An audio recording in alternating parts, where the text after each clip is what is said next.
Bismillahirrahmanirrahim. Assalamualaikum warahmatullahi wabarakatuh. Salam sang sejati. Pada hakikatnya, sebenarnya seluruh manusia, mereka selalu mencari kesempurnaan dirinya.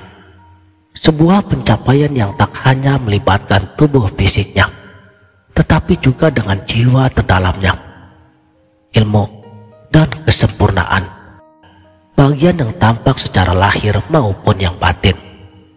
Dan semua ilmu ini tidaklah diberikan kepada sembarangan orang, melainkan hanya kepada mereka yang terpilih saja, yaitu orang-orang yang berpotensi untuk dapat memahami rahasia terdalam dari kehidupan ini.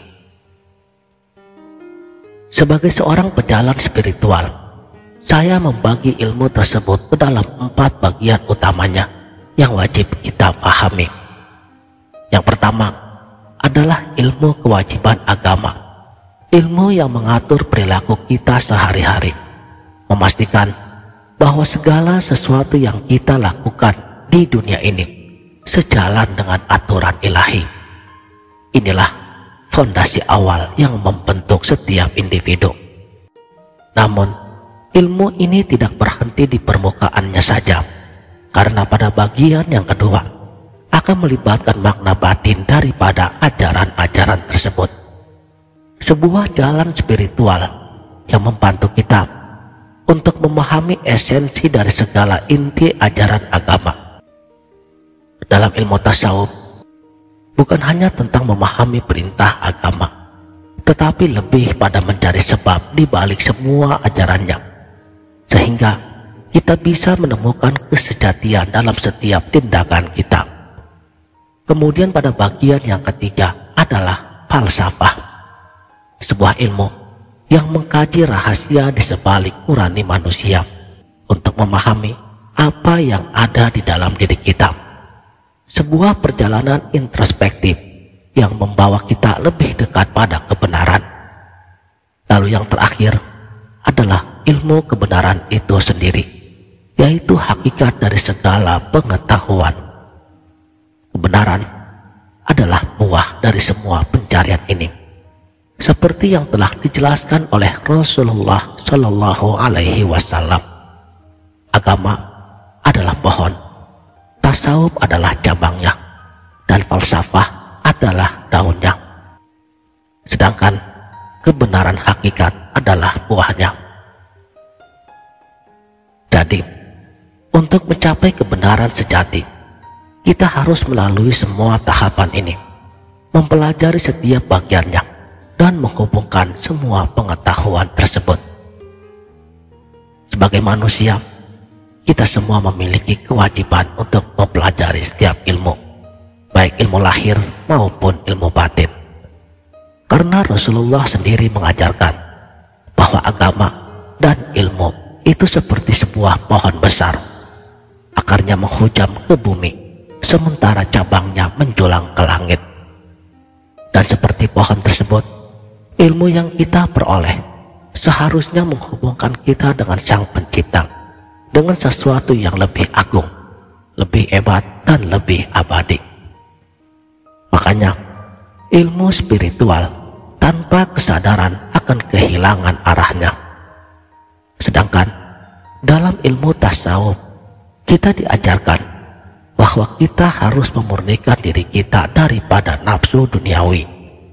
Nafsu adalah musuh utama kita, karena seringkali ia menyamarkan dirinya sebagai kebenaran dan membawa kita ke jalan yang salah, memisahkan kita dari Sang Pencipta. Bahkan para pemikir besar seperti para filsuf dan para salik, diri mereka pun bisa saja terjebak oleh hawa nafsu ini, berpikir bahwa mereka telah mencapai puncak spiritualitas, padahal kenyataannya mereka masih jauh dari kebenaran hakikat. Lalu bagaimana kita bisa mencapai kesempurnaan tersebut? Rasulullah Shallallahu Alaihi Wasallam bersabda bahwa hanya dengan menyucikan diri dari nafsu dan terus mencari hakikat Allah, manusia bisa mencapai kebenaran sejati. Karena pada titik ini, kita akan memasuki wilayah yang sangat sakral, di mana nafsu tidak lagi memiliki tempat. Bahkan, malaikat pun tak bisa menggapainya. Dalam Al-Quran disebutkan bahwa hanya orang-orang yang ikhlas, yang terlindungi dari setan dan hawa nafsunya, mereka yang memiliki keikhlasan sejati, maka ia akan diberikan hikmah langsung dari Allah tanpa perantara. Inilah tingkat kesempurnaan manusia yang sejati, di mana seseorang tidak lagi hanya mengandalkan pembelajaran zahir, tetapi meraih pengetahuan langsung dari Sang Pencipta.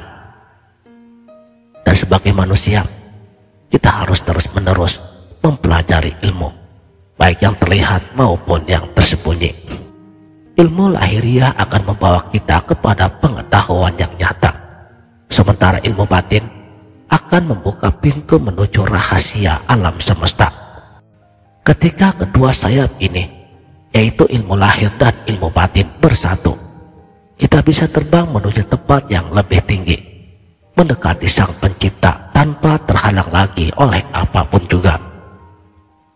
Dalam hadis qudsi, Allah berfirman, "Jika kamu ingin berada dekat denganku, janganlah menaruh perhatian pada dunia ini, atau bahkan kepada alam malakut.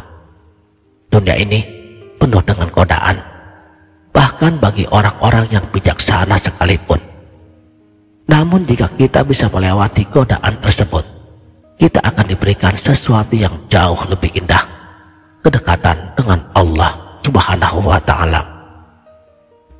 Dan orang-orang yang telah mencapai pada tingkatan ini, mereka tidak lagi terikat oleh materi ataupun bahkan dengan sifat-sifat ilahi.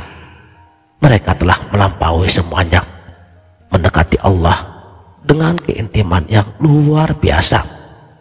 Karena di sini mereka tidak menginginkan istana-istana dari permata ataupun kenikmatan duniawi lainnya.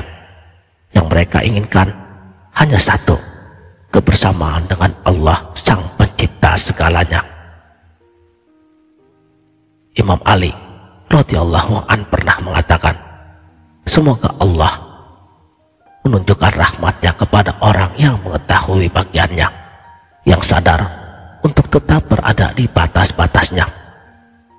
Jadi kita semua harus sadar bahwa ada batas-batas yang harus kita jaga, karena tidak semua orang ditakdirkan untuk mencapai tingkatan yang sama. Tetapi setiap orang memiliki peran dan jalan spiritualnya sendiri. Karena pada akhirnya manusia sempurna adalah mereka yang telah melampaui dirinya sendiri, yang telah mencampakkan semua nafsu dan keinginan duniawi, serta menemukan kedamaian sejati dalam persatuan dengan Sang Pencipta.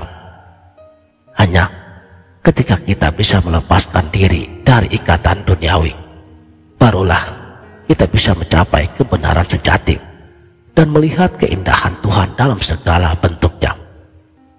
Itulah perjalanan hakikat kehidupan, sebuah perjalanan yang membutuhkan ketekunan, keikhlasan, dan pengetahuan yang luar biasa. Sebuah perjalanan yang membawa kita dari sekedar manusia biasa menuju kesempurnaan hakiki, kepada cahaya kebenaran yang abadi. Demikianlah. Terima kasih telah menonton. Sampai jumpa di video berikutnya. Wabillahi taufik wal hidayah. Wassalamualaikum warahmatullahi wabarakatuh.